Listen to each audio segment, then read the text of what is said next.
Hello दोस्तों, नमस्कार। Welcome back to curious for the daily dose of Indian football. तो सबसे पहले बात करते हैं इंडियन नेशनल टीम के न्यू हेड कोच के बारे में, because today is the deciding day.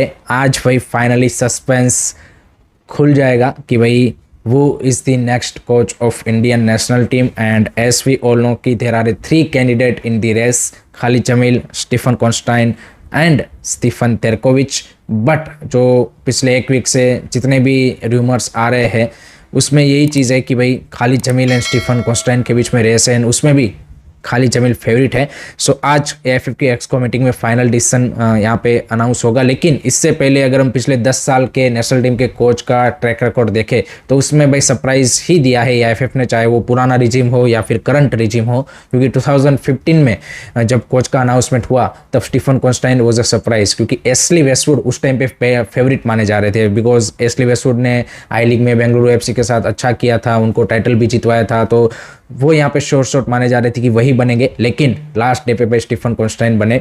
2019 में भी सेम हुआ, वहाँ पे भी अल्बर्ट रोका फेवरेट माने जा रहे थे, बिकॉज बेंगलुरु एफसी के साथ उन्होंने सीजन जीता था and he was the favourite यहाँ पे till the last day. But Igor Stimac came as a surprise.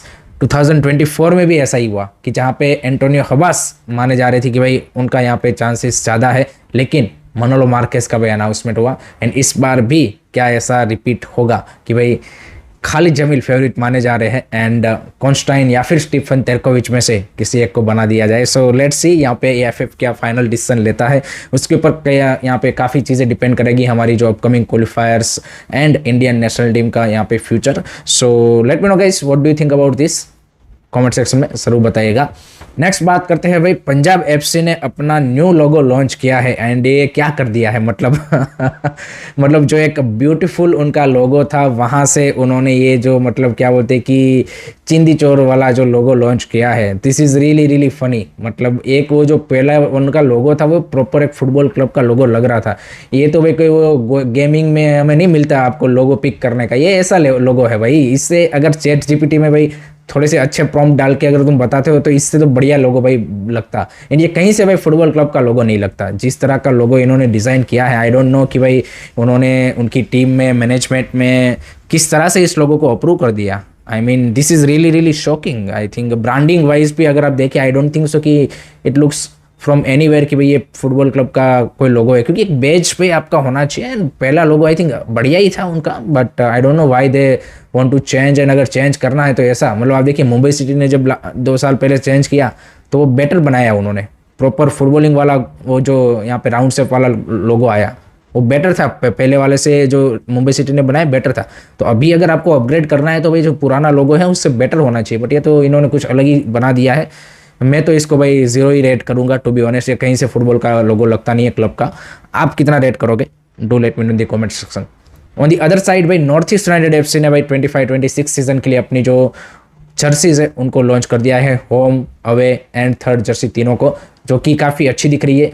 Particularly भाई रिबॉक जैसी ब्रांड का यहाँ पे शर्ट के ऊपर स्पॉन्सर होना, that's looks really really good. क्योंकि हम देखते हैं कि भाई आईएसएल क्लबों के पास उस तरह के रेप्यूटेड ब्रांड अभी नहीं है। सो रिबॉक के साथ रिसेंटली उन्होंने पार्टनरशिप की है। तीनों ही रेड, ब्लैक एंड वाइट तीनों जर्सीज भाई बढ़िया दिख रही है। I would rate them 7.5 out of 10 this 3 jerseys. Last season वाली मेरे को और ज़्यादा बेटर लगती थी, बट ये भी सही है। But particularly for that Reebok logo I will give that 0.5 extra. So 7.5 from my side out of 10 for this North East United FC jerseys. आप कितना रेट करिएगा? Do let me know in the comment section and let hope so next season हो पाए, ताकि इनको ये jerseys यहाँ पे जो लॉन्च किए हैं वो यहाँ पे हमें ऑन द स्टेडियम देखने को भी मिले। वैसे दुरान कप में दिखेगी, लेकिन उसके बाद भी लेट होप सो हमें देखने को मिले। नेक्स्ट उसके बाद बात करते हैं भाई दुरान कप के बारे में। तो दुरान कप में भाई कल मोहन बगान ने अपना कैंपेन स्टार्ट किया है with the Kolkata derby against Mohammedan SC, जहाँ पे उन्होंने कंफर्टेबली 3-1 से मोहम्मदान एससी को हरा दिया है। लिस्टन कोलासो का ब्रेस आया, उसके अलावा सोहेल भट्ट ने गोल मारा। So overall great performance, great start. यहाँ पे जो सीनियर टीम के इंडियन प्लेयर्स हैं उनके साथ उन्होंने इस मैच को स्टार्ट किया था, जिसमें लिस्टन कोलासो, अपुया, थापा, इस तरह के प्लेयर्स यहाँ पे खेल रहे थे। So great start. Second match जो था उसमें भी बोडोलैंड एफसी ने 2-1 से करबी एंगलोंग को हरा दिया है। So those are the result we get in the Durand cup. Next अब बात करते हैं भाई वुमेंस फुटबॉल के बारे में। तो भाई वुमेंस फुटबॉल में AFC under 20 women's Asian cup क्वालिफायर्स जो कि 6 अगस्त से इंडिया खेलने जा रही है, उसके लिए भाई हमारे जो अंडर 20 के कोच है योकिम एलेक्जेंडरसन, उन्होंने 23 मेंबर की स्क्वाड अनाउंस कर दी है। As you can see in the squad की हमने जो रिसेंटली उज्बेकिस्तान के सामने 2 फ्रेंडली खेले, सिमिलर सी वही स्क्वाड है। 1 या 2 प्लेयर ही यहाँ पे इन एंड आउट हुए हैं ड्यू टू दी इंजरी, बाकी यहाँ पे वही सेम स्कोर को वो लेके जा रहे हैं, जिसमें सुलंजना राहुल हो गई या फिर शिबानी देवी हो गई, इन सब ने यहाँ पे बढ़िया परफॉर्मेंस दी थी, गोल मारे थे। सो एंड काफ़ी उम्मीद भी है कि भाई हमारी जो अंडर 20 वुमेंस टीम है वो सीनियर टीम्स की तरह ही एशियन कप क्वालिफाई करेगी। 6 अगस्त को पहला मैच है against Indonesia, then they will play against Turkmenistan on 8 and then 10 को यहाँ पे म्यांमार के सामने मैच है। सो लेट होप सो कि भाई हमारी अंडर 20 टीम्स भी वुमेंस एशियन कप क्वालिफाई करे। आपकी क्या एक्सपेक्टेशन है? Do let me know in the comment section. उसके बाद भी AFF ने जो जिंक फुटबॉल एकेडमी है उदयपुर के पास, यहाँ पे हिंदुस्तान जिंक लिमिटेड के द्वारा जो ऑपरेट होती है, उन्होंने भाई अपनी गर्ल्स एकेडमी स्टार्ट की है एंड AFF उसमें एज ए टेक्निकल यहाँ पे यू कैन से कि पार्टनरशिप के थ्रू उनको यहाँ पे मदद करेंगे। एंड जिंक फुटबॉल एकेडमी में फर्स्ट बैच में अंडर 15 की 20 गर्ल्स को यहाँ पे उन्होंने ऑल अराउंड द इंडिया से स्काउट किया है, जिसमें राजस्थान, गुजरात, वेस्ट बंगाल, झारखंड, इन सब स्टेट से यहाँ पे गर्ल्स को पिक किया गया है। एंड फर्स्ट बैच में उनको वहाँ पे फुल्ली 100% रेसिडेंशियल एकेडमी है। मेंस फुटबॉल में तो हमने देखा ही है कि जिंक फुटबॉल एकेडमी अच्छा काम कर रही है, अब उन्होंने वुमेंस फुटबॉल में भी यहाँ पे इस चीज़ को स्टार्ट किया है। That's a good to know. And आगे आने वाले 1 से 1.5 साल में वो और ज़्यादा यहाँ पे जो गर्ल्स है उनको वहाँ पे ट्रेन करेंगे, around 60 girls. So that's a good initiative. उनके पास F³ टेक्नोलॉजी भी है कि जहाँ पे आप जो फुटबॉल के बेसिक स्किल्स है उनका एनालिसिस कर सकते हो, पासिंग, शूटिंग, ड्रिबलिंग, टैकलिंग, ये सारी जो चीज़ें होती है वो यहाँ पे एक सॉफ्टवेयर आता है, तो उसके थ्रू यहाँ पे आपको पता लगता है कि भाई कौन से एरिया में क्या इंप्रूवमेंट की ज़रूरत है। So overall well equipped academy है। एंड मेंस फुटबॉल में जैसे मैंने बताया कि भाई यहाँ पे वो अच्छा कर रहे हैं and now they are also gonna develop women's player. So that's a good to see. Last में बात करते हैं भाई इंडिया अंडर 17 के बारे में, बिकॉज साफ अंडर 17 चैंपियनशिप जो कि 15 सितंबर से श्रीलंका में खेला जाने वाला है, उसका भी फुल शेड्यूल आ चुका है। एंड वहाँ पे भाई India under 17 versus Pakistan under 17 भाई 22 सितंबर को भिड़ेंगे। So that would be interesting match. उसके अलावा हमारे ग्रुप में भूटान एंड मालदीव्स है। सो ये मैचेस हमारी अंडर 17 को खेलने हैं। This are the very very important matches, because आपको नवंबर में भाई अंडर 17 एशियन कप क्वालिफायर्स खेलना है।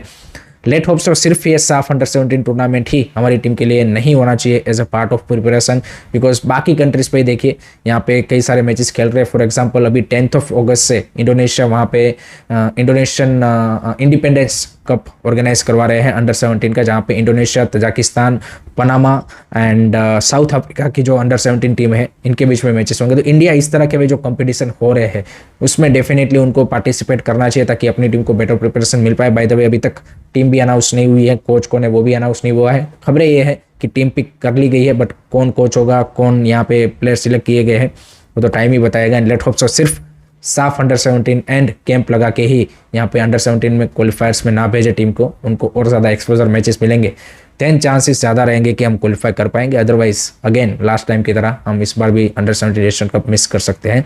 सो that's it from my side guys regarding today's Indian football news. I hope कि आपको वीडियो पसंद आया होगा। Keep supporting Indian football, don't forget to like, share, subscribe करिए सभी। जय हिंद, जय भारत।